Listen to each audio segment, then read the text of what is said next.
Hello ನಮಸ್ಕಾರ. ದಯವಿಟ್ಟು ಎಲ್ಲಿ ಹೋಗ್ಬೇಡಿ ನೀವು. ಕೂಕುಡು ಸ್ಯಾನಿಟೈಸರ್ ಹಾಕಿ ಹಿಂಗೆ ಮಾರಿ ದೂರ ನಿಂತ್ಕೋರಿ. ಯಾರಂದ್ರೆ ಮನೇಲಿ ಇರ್ಬೇಕು. ಹಾಲು ತರ್ಬೇಕಂದ್ರೆ ಅಪ್ಪ ಮಕ್ಕಳು ತಾತ ಅಪ್ಪ ಅಷ್ಟೇ ಹೋಗ್ಬೇಕು.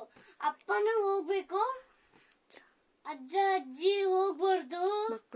ಮಕ್ಕಳು ದಯವಿಟ್ಟು ಹೋಗ್ಬೇಡಿ, ದೂರ ನಿಲ್ಕೊಡ್ಲಿ. ಅಂದ್ರೆ ನಾವ್ ಏನ್ ಮಾಡೋಣ, ಮನೇಲಿ ಡ್ಯಾನ್ಸ್ ಮಾಡೋದಲ್ಲ, ಕೊರೋನಾ ಬರ್ತಲ್ಲ, ಮನೇಲಿ ಡ್ಯಾನ್ಸ್ ಮಾಡೋದಲ್ಲ. ಹಿಂಗೆ ಅವಾಗ ನಾವ್ ಏನ್ ಮಾಡೋದಂದ್ರೆ ಕಿಕ್ರೆ ತೆಗ್ದ್ರೆ ಕೊರೋನಾ ಬಂದ್ಬಿಡ್ತಲ್ಲ. ಹಿಂಗದಲ್ಲ, ಹೊರಗಡೆ ಹೋದ್ರೆ ಕೊರೋನಾ ಬಂದ್ಬಿಡುತ್ತೆ. ಅದಕ್ಕೆ ನಾವು ಸೇಫ್ ಆಗಿ ಮನೇಲಿ ಇರ್ಬೇಕು. ನಾವು ಡ್ಯಾನ್ಸ್ ಮಾಡಿದ್ರೆ ಹಿಂಗೆ ಇರ್ಬೇಕಲ್ಲ. ಮನೇಲಿ ಮಾಡೋದು ಕಂಪ್ಯೂಟರ್ ಫೋನ್ಸ್ ಎಲ್ಲ ಸ್ಕ್ರೀನ್ ಎಲ್ಲ ತೆಗ್ದು ಹೋಗ್ಬಿಡುತ್ತೆ. ಪಿಂಕ್ ಎಲ್ಲ ಆಗ್ಬಿಡುತ್ತೆ. Okay thank you. ಎಲ್ಲರೂ ಮನೇಲಿ ಇರಿ, ಸ್ವಲ್ಪ ಕಬರ್ ಮಾಡ್ಕೊಬಿಡ್ರಿ. ಆಯ್ತು, ಥ್ಯಾಂಕ್ ಯು.